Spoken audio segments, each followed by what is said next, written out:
Number 32 में आ गया। Ward number 32 कितना लगा पिछोड़ में महाराणा प्रताप नगर के अंदर हमारे बीच में हमारी नाम राशि हमारा नाम देवेंद्र और भज्जा बैठे इनको भी नाम है देवेंद्र। तो देवेंद्र श्रीवास जी से मुलाकात करवे जा रहा है। इनकी श्रीमती जी बेटी नीलम जो कि डी फार्मा है पढ़ी लिखी है, क्योंकि अगर सीट जेंट्स आ गए तो देवेंद्र लड़े, अगर महिला सीट आ गई तो नीलम जी लड़े। आपको बता दें देवेंद्र जी भारतीय जनता पार्टी से पुराने नेता है। दूसरी बात पूरे मोहल्ला के अंदर पूरे पिछोर के अंदर देवेंद्र विद्यार्थी के नाम से फेमस है। तो देवेंद्र भज्जा मौके पर बैठे हैं, जानत की पूरे वार्ड के अंदर कैसी का मेहनत चल रही और पार्टी से टिकट मांग रहे हैं, पूर्ण रूप से पूरी मेहनत कर रहे हैं अपने वार्ड में पिछोर में महाराणा प्रताप नगर में। क्योंकि देखे जाए जब वार्ड में अभी 2-3 प्रत्याशी मौका पर मैं देख रहा है एक पालसा लड़ा रहा है, क्योंकि पालसा पे तो फोन ही नहीं उठाता, मरना भी उठा रहा है। हमारे बीच में देवेंद्र जी मिल गया। देवेंद्र जी जाना कैसे का लोहा मजबूत है वार्ड में। देवेंद्र भैया सबसे पहले आपको नमस्कार मेरी तरफ से। वार्ड नंबर 32 में आने के लिए आपको बहुत धन्यवाद।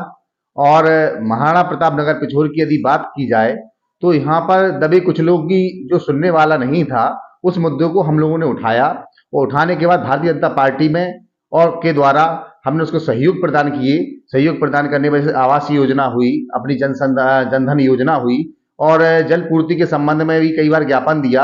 और भारतीय जनता पार्टी का ही एक कार्यक्रम था जिसमें जल घर योजना, अटल बिहारी योजना जो चलाया गया, जिसके हिसाब से सभी गुमनावारा हमारा एरिया पड़ता है वहां पर सभी लोगों को जल पहुंचा, जिससे एक बहुत बड़ी क्रांति आई। जो इस चीज के लिए हम वार्डवासी धन्यवाद की प्रस्ताव भारतीय जनता पार्टी को देते हैं। अच्छा जो बताओ पानी की समस्या है तुमने करावे को प्रयास करो। जब पानी की किल्लत थी पहले तो हमने सुनी कि जब 8 से ब्लाक लोग इधर से खाली कर भक्का मकान जवाब सही है। नहीं अजी में क्या है कि कुछ पुरानी जो सरकारें रही हैं उनकी मंशा नहीं रही यहाँ तक पानी पहुंचे, उसका संसाधन कैसे मुहैया करा, इसका बजट कैसे संसाधन हो। ये तो डबल इंजन की सरकार है जिसने ये कारनामा करके दिखाया हमारी भारतीय जनता पार्टी ने कि उत्तर प्रदेश में सरकार भी हमारी है, केंद्र में दिल्ली में सरकार भी हमारी है। इसी प्रकार से मैं नगर निगम में यही कहना चाहूंगा कि यदि केंद्र में उनकी सरकार है, राज्य में भी हमारी सरकार है और यदि वार्ड में भी यदि हम लोग जीतते हैं और भारतीय जनता पार्टी का प्रतिनिधित्व करते हैं तो यहाँ पर डबल ट्रिपल प्रकार से विकास होगा। हर प्रकार से विकास करवाने की संभावना करेंगे। वैसे आपके अलावा को मेहनत कर रहा पार्टी से टिकट मांग रहे तो अब हमारे हिसाब से तो सभी लोगों का अपना अपना दायित्व है। जैसे मैं अनुसूचित मोर्चा के जिला मीडिया प्रभारी पद पर हूँ, कोई युवा मोर्चा का प्रतिनिधित्व कर रहे हैं, कोई मैन बॉडी में भी है। इसी प्रकार सभी का अपना अपना लोकतांत्रिक अधिकार है पार्टी से चुनाव लड़ने का। मेरा भी अपना एक मत था कि यहाँ पर अनुसूचित वर्ग के लोगों के लिए मांग उठाएं, उनके लिए कार्य करें, उनके लिए उभर कर आए। इसलिए मैंने उनकी सेवा की, जन सेवा के भाव के हिसाब से मैं वार्ड नंबर 32 से अपने आपको यहाँ के प्रत्याशी के रूप में कार्य करने का प्रयास करूंगा।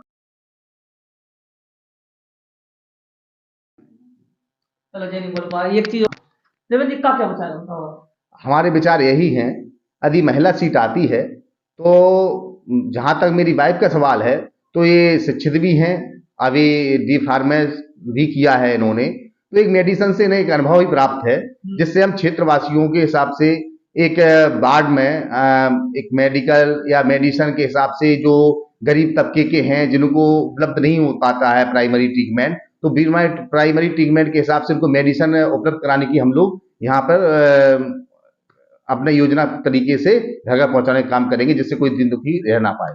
हाँ भाभी को राजनीति में थोड़ा वो करो ना जागरूक, तो है नहीं ना बोलेंगे नहीं तो भाई राजनीति में ऐसा है कि अभी ये राजनीति से परिपक्व नहीं है, क्योंकि राजनीति में मैं ही परिपक्व रहा हूँ।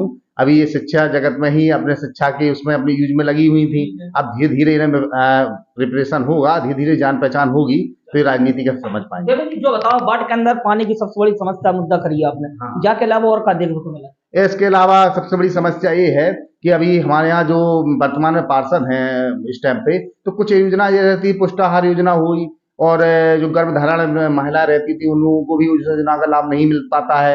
एक्चुअली में क्या है कि बंडर बाट हो जाता है यहाँ पर। तो मैं चाहता हूँ कि यदि पुष्टाहार या जो भी बंडर जो राज्य हमारा चला रहा है वो जो आज लोगों को नहीं पहुंच पा रहा है उसको पहुंचाने का दायित्व एक पार्षद का होता है और पार्षद चाहेगा तो उस वार्ड के सभी